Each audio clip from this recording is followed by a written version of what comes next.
Hello, everyone, and welcome to another fun day of professional learning and professional connection making here at the Georgia Department of Education. My name is Andy Edwards, and you are with us for the Music Technology Group. Yeah! I hope you're excited about being part of this group. Again, this whole group is set up to make sure that we are connecting with one another. So, reach out. As this community grows, you now have a large group of people here to support you and be able to ask questions of. So feel free to ask a question of one another. Look at the members of this group, send them a private message if you think that they have some information that you would like to get a hold of.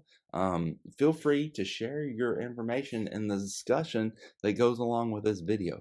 That would be a huge way for us to get started sharing ideas with one another and being confident and gaining understanding across our community. So use the discussions. The more we learn about each other, the more we know who's got strengths where, the more we can rely on each other. It all just becomes a symbiotic thing that begins to just grow the culture of music technology within the state of Georgia. So I hope that these videos are challenging you to think about things in a new way.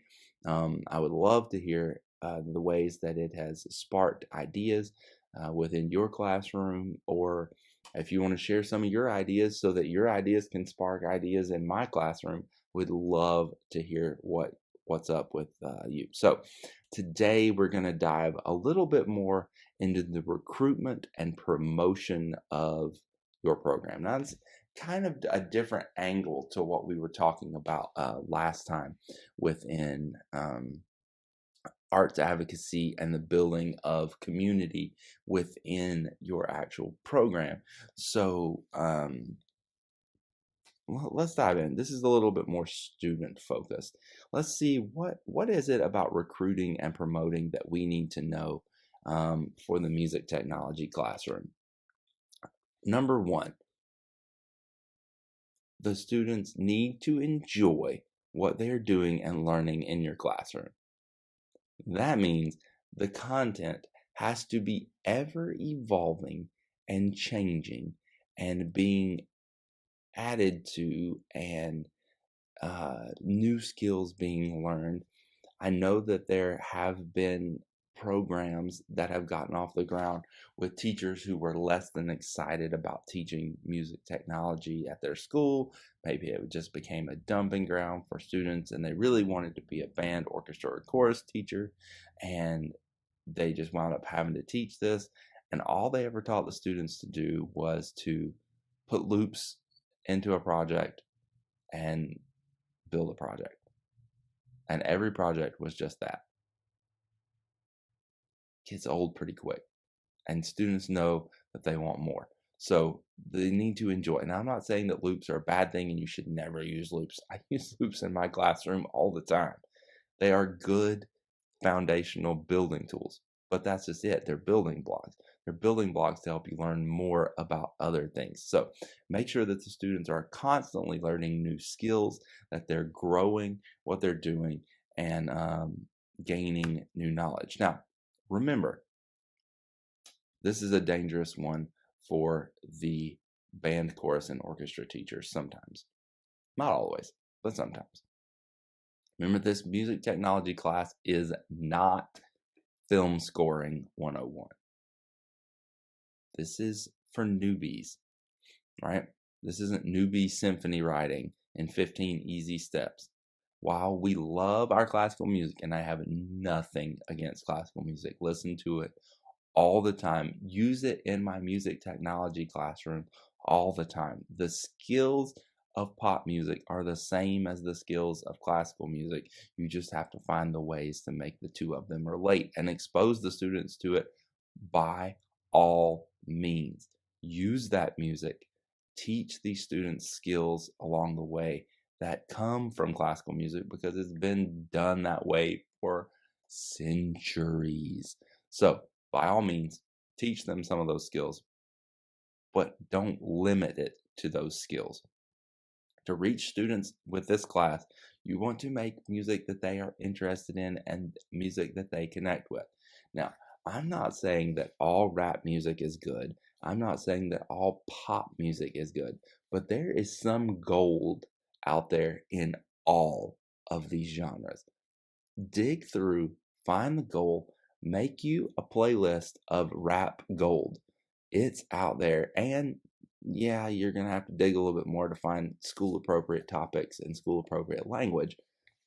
But the important thing is you're relating to the students with the music that they already understand. You're taking these concepts of music, rhythm, melody, harmony, form, and expression. Those are the elements that I build my class on all the time. And you've probably heard that in some of the other videos that we've talked about too. But those elements are fundamental to classical music. They're fundamental to pop music. They're fundamental to all the different things. So if they're the fundamental elements, then let's teach that and let's use some of the students' very own music to be able to do that. So find the stuff that works for them and then expand their horizons on helping them understand what actually made that song great. And hey, every now and then you just have to use a bad song to teach why some of these elements are really important. Maybe you find a song that doesn't really have good form in it and is too repetitive, and you use that to show the kids like, hey, this is what happens when you don't use form in your song. It gets boring and old and eh.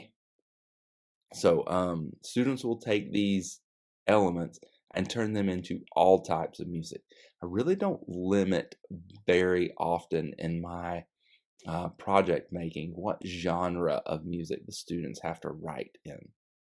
Some things will lend themselves to certain genres better than others, but I don't do that limiting on my end. That's just kind of what the project naturally does. One or two projects I can think of are pretty genre specific, but if a student for the most part wants to write country music, they can write country music. That doesn't happen very often. But if a student wants to write rap music, hip hop music, symphonies, whatever they're interested in, I want them to connect with that topic on their own. So that's really important to me. That teach the elements and let them decide what they're going to make as artists out of those elements. So recruitment tip number 2, share the work of the students outside of your classroom. I always tell the students about the music production cycle, and we start at the basics with an idea and then work through the arranging of that idea, and then the recording of that idea, and the mixing and the mastering, and then eventually you have to get to the distribution of that idea. You've got to share that idea out. Now, the distribution, you could say, is sharing it with your teacher. Yeah, for some students, we all know that that's going to be the end of the distribution process, is sharing it with the teacher, getting the grade, moving on. But if it's at all good, consider getting it out there and sharing it outside the walls of your classroom. There are so many easy ways that you can get that music out there. Number 1, social media. The kids love seeing themselves on your social media page. So use Instagram hashtags liberally and get the music out to as many people as you can. Especially consider hashtags that are common within your school community. These are the ones that often get overlooked by music teachers, but they're the ones that the whole community is engaging with. So some of the times my students will write music to be used at like a football game or hype music for something. I put the hashtag in there for the football team. I put the hashtag in there for the athletic department. Why not? That music can be used for those students that are wanting to get themselves pumped up for a football game. That's why the students wrote it. Share it with a crowd that likes it. So think about what hashtags you can use that really resonate within your school community, and use those liberally. Use the common ones in the industry: music producer, music production, music tech. Hashtag all those things every time you make a post with this kid's work, because the world needs to know that like this is something that kids can do and they are really really good at. So share their music out there on social media. It's actually a lot of fun to get the reactions of people around the world to like, this is a high schooler? What in the world? The number one comment I get, man, I wish they had something like this when I was in high school. I would have been a lot more interested. No, you wouldn't. Don't lie to me like that. You would have had fun, but you wouldn't have been more interested in school. Let's just be honest with one another. But nonetheless, my philosophy boils down to, if my music tech class is a reason that kids come to school and stay in school and want to do better in their other classes, goal achieved. Whether they become producers the rest of their life or not, that's beside the point. Other ways to share student work: faculty-wide emails. Share the work within the faculty. If your other fellow teachers at your school have that student that you shared in class and can encourage them and talk about their work in front of other students, man, that's recruiting 101 right there. If you can get other people talking about your program in a positive way, check mark. Recruit and promote, done. Fine arts events. Consider having your students work, play as patrons are arriving at fine arts events. Now, do talk to your fine arts teachers and make sure that they're okay with this idea first, because you're not trying to steal students from their program. You're just trying to get the word out there about what you're doing into the community. Before a dance show is a great place to do it. During an art exhibit might be a good time to do it if your school does an art exhibit. All sorts of things. Have your students work, play in a commons area like the lunchroom if you can, before and after school, during lunch on Fridays, if that's the only time. Maybe they'll let you set up and be like a DJ and play the students' work that way. That way kids have questions, they can actually come straight up to you and ask, and you can share things. But what better way to get your music out there than to have it play in the lunchroom for people? And use a platform like SoundCloud, YouTube, all these different things. They're good ways to share that music out there and provide the community easy ways to listen to that music. We publish 3 or 4 albums of collaborative group work a year, and then my advanced students turn out an album, 5-song album each, throughout the year. So all that goes onto SoundCloud, and we're constantly sharing things out via SoundCloud and or YouTube. It's just a great way for the students to get work out there into the community. So really cool. Check that out. Recruitment 101, number 3, brand yourself. This that you see in the background is my logo. It goes everywhere throughout the school. Anywhere I want to be seen, I'm putting this logo on. So what does it mean? It's so much cooler and easier for your students to talk about their program with the terms like, hey, when I go to Roaring Records, I do this, than to say, hey, in beginning music technology class, what I'm doing is, no, man, they want to feel like they're part of something. And like, marching bands for years have been the pride of the Southland and the sound that shakes whatever town you live in. And when I was in high school, we were part of the Rebel Regiment. And it's fun to be part of something that has a name and a brand and a title and drives itself.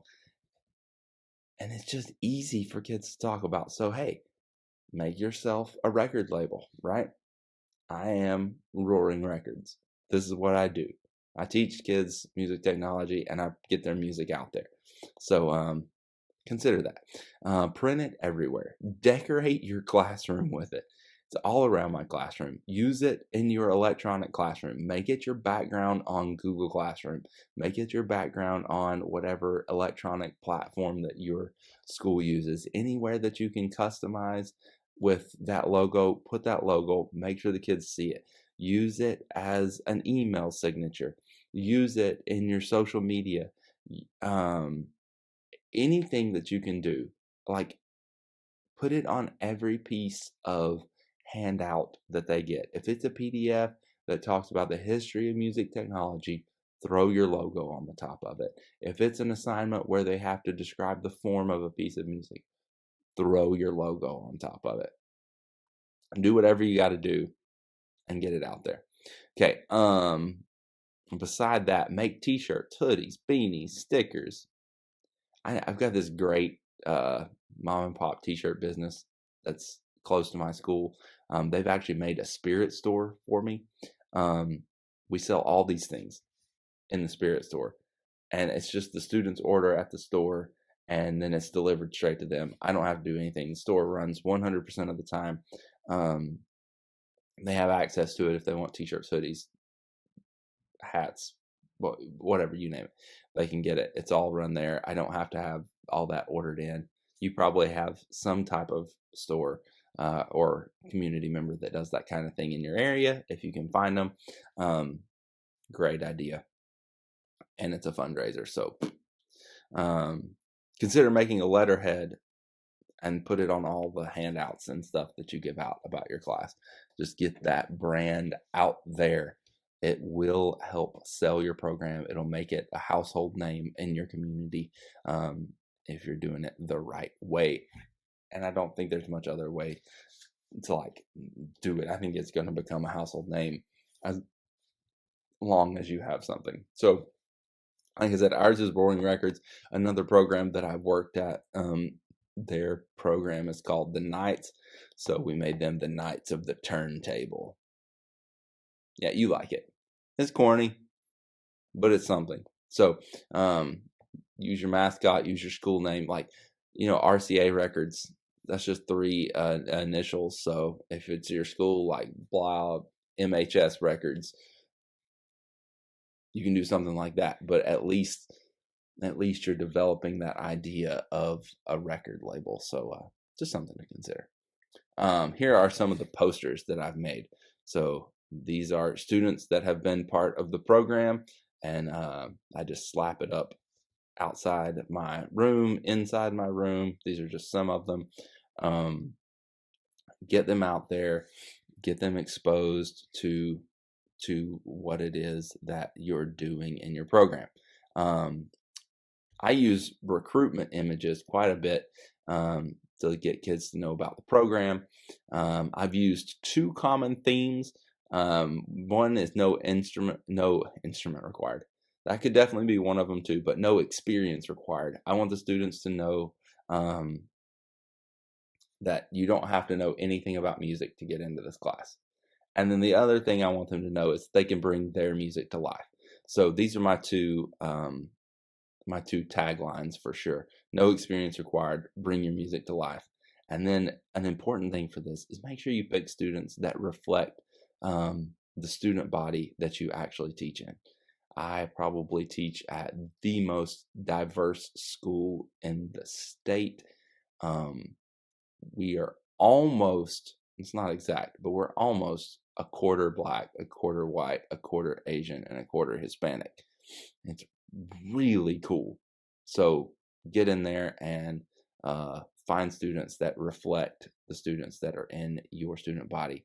And if you're looking to recruit more girls into your program, make sure that some of the images include girls. I know all of us have like 80% male participation in our classes, which is just so hard sometimes, but you can balance it out if you set your recruitment up just a little bit. So here is one of the posters that I use in our lunchroom regularly. Again, there's the brand's out there, and then the tagline is no experience required. And you can see he's making music in the lab. Here's another one, bring your music to life. Again, the diversity in the student. And then bring your music to life again. And just tell a little bit about what classes are out there for these students. So these 3 images rotate in our cafeteria quite frequently. So students know that like there's a thing here at school where you can produce and record your own music. I want them doing that, and they can. So just getting the information out there is important. Recruitment tip number 4: open your classroom up to create projects and work for the community. Now, this is not something that should be in the cards on day one when you open the doors of your music tech project. I don't think. I certainly know that I didn't have the skills that I needed as a teacher on day one to say to our community, hey, let's open up the studio and record an album for a local band. Not gonna work. So this may not be in the cards at the beginning, but consider it as a goal that you want to get to. In my program, we're 5 years in, and we're just now getting to this goal. And it's starting with student bands, little rock bands, punk rock bands, garage bands that the students have. They're starting to come in and be like, hey, can you record us? Yes, for free. Come make music with us. Like, we need the stems to work with in our classroom. You can provide those stems. Let's do this. You can record voiceovers for radio commercials within your community. You can record a live band and mix and master their track for them. You can create royalty-free music for a local business posting something on social media or YouTube. It's a huge thing right now that people need royalty-free music in this creator economy. So you can create specialty songs for local businesses that they can use to help promote their business on social media and YouTube. You can make Foley for a school's drama production or the dance show or anything like that. You can even record podcasts for local artists if they already have their intro song. Especially, you can do the voiceover work for their podcast, which is pretty sweet way to get some experience on getting student audio production work out into the community. So think about your little industry that you're making at your school, and then go for it. Another promotion and recruitment tool is this idea of vertical teaming. Now, first of all, how do you make the most of a 6 through 12 music technology program? Well, congratulations if you are at a program where you teach music technology 6 through 12 consistently. You're my hero. You rock. Whatever you're doing, I need to learn more of. I'm not in that situation.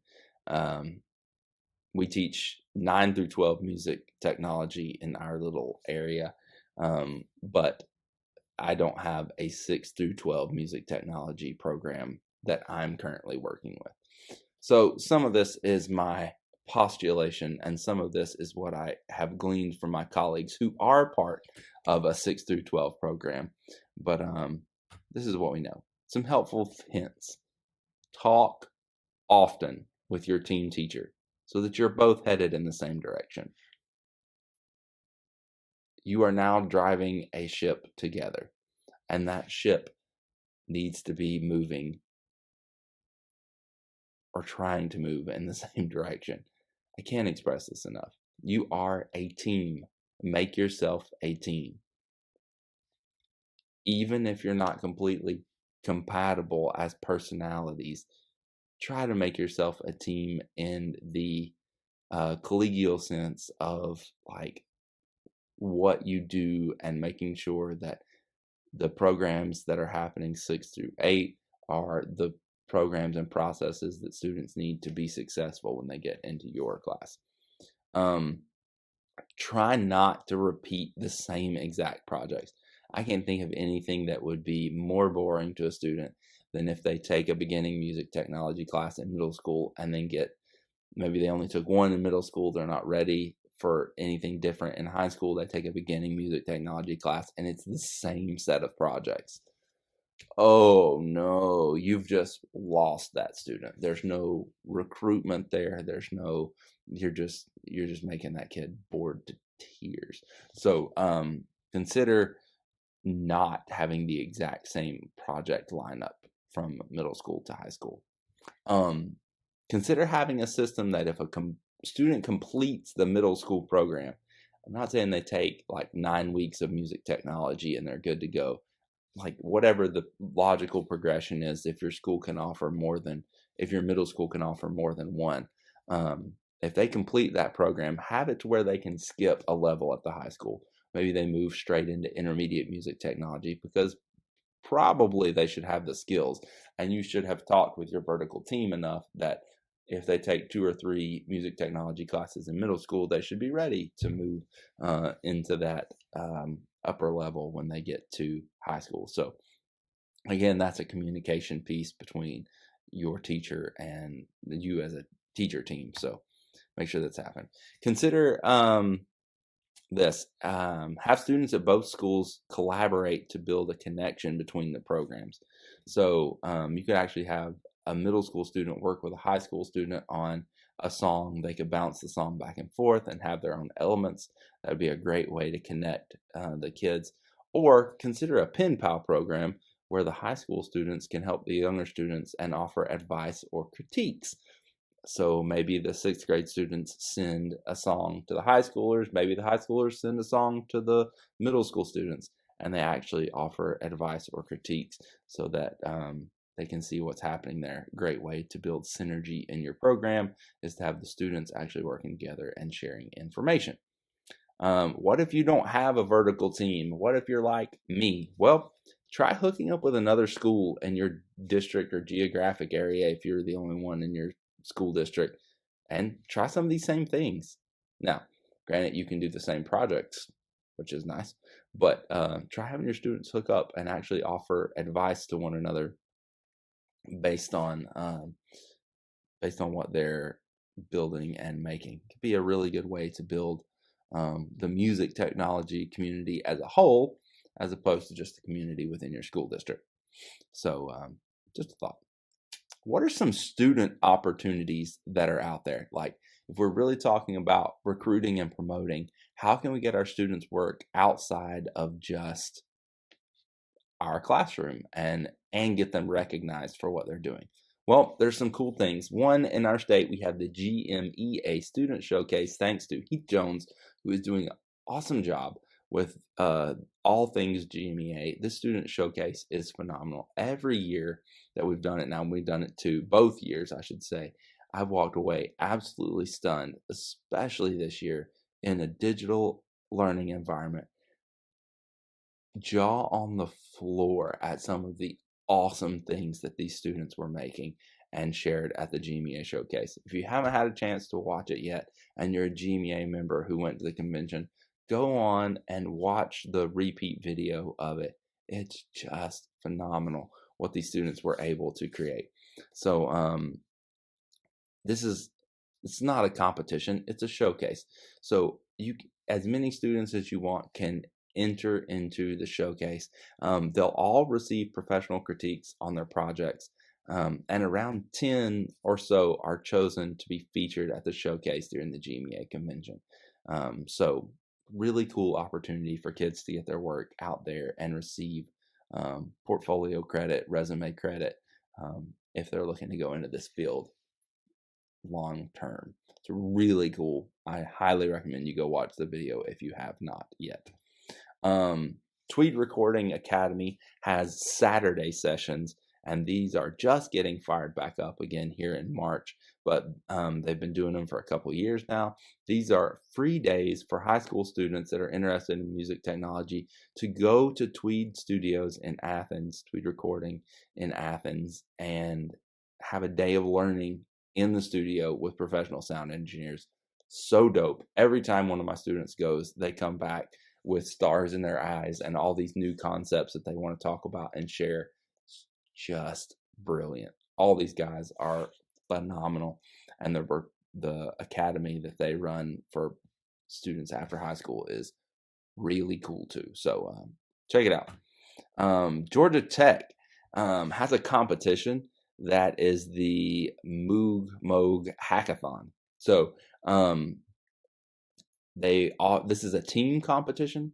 So your high school students can build a synthesizer or a controller to power the Moog synthesizer or Moog, sorry, and so they use the Moog platform and other software and hardware prototype tools. You will see communications from Georgia Tech with the specific outline. This is really cool. This is part of their Guffman music instrument showcase that they do at Georgia Tech, which is really cool. So if you haven't heard about that, it's definitely something you want to check out for sure. Really cool way for a group of students, and maybe you tag team up with some engineering students at your school and do something really cool there. AES, the Audio Engineers Society, has a student recording competition. This is you need to be a member to get the students enrolled in this. And I think the students need to be members, but it's not very expensive for the student membership. But this is a big deal, like big deal competition. Lots of really good work being submitted to the AES student recording competition. Another one is the BEA Festival of Media Art. This one's kind of interesting because it's kind of from a broadcast arts standpoint. So a lot of times they're looking for like how you would record like the podcast side of things. So the documentaries, film and video, interactive media, all these things listed here. Really cool. Check out their website to find out more stuff. There's a lot of stuff that your kids, and this is just some of it, there are a lot of things that your students would be rather interested in, I believe. And then finally, I haven't started this yet, but I'm in the process of generating this for our school. Maybe we'll expand it to our district. I don't know. Why not have your own Grammys each year, like a banquet at the end of the year? And it doesn't have to be a formal banquet where you spend all the money and have everybody come in and walk the red carpet or anything like that. But hey, have Grammys, quote unquote. You might come up with a new name and base it on something significant to your school. Or if your school already has an award system, you might lump it in with the type of award that your school already uses. But create Grammys for your school or your district. Have student submissions come in. Have them picked either by the students in the classroom or however you want to go about the selection process. It's really fun. I think it's a really engaging idea to get kids excited about making top tier, high quality music. So I hope you found this information on recruitment and promotion helpful. I hope it has sparked some kind of idea inside of you. I really hope that you'll consider sharing in the discussion below with things that either resonate with you or things that are along this line that you want to share with others in our community. Please, please, please share in the discussion. That's how we grow. That's how we sharpen each other as educators. Thank you so much for watching this video. If you want to, make sure that you're following the Georgia Department of Education on these handles. Good stuff coming out all the time about what's happening within our state. Again, thanks for watching. I hope you have a great rest of your day.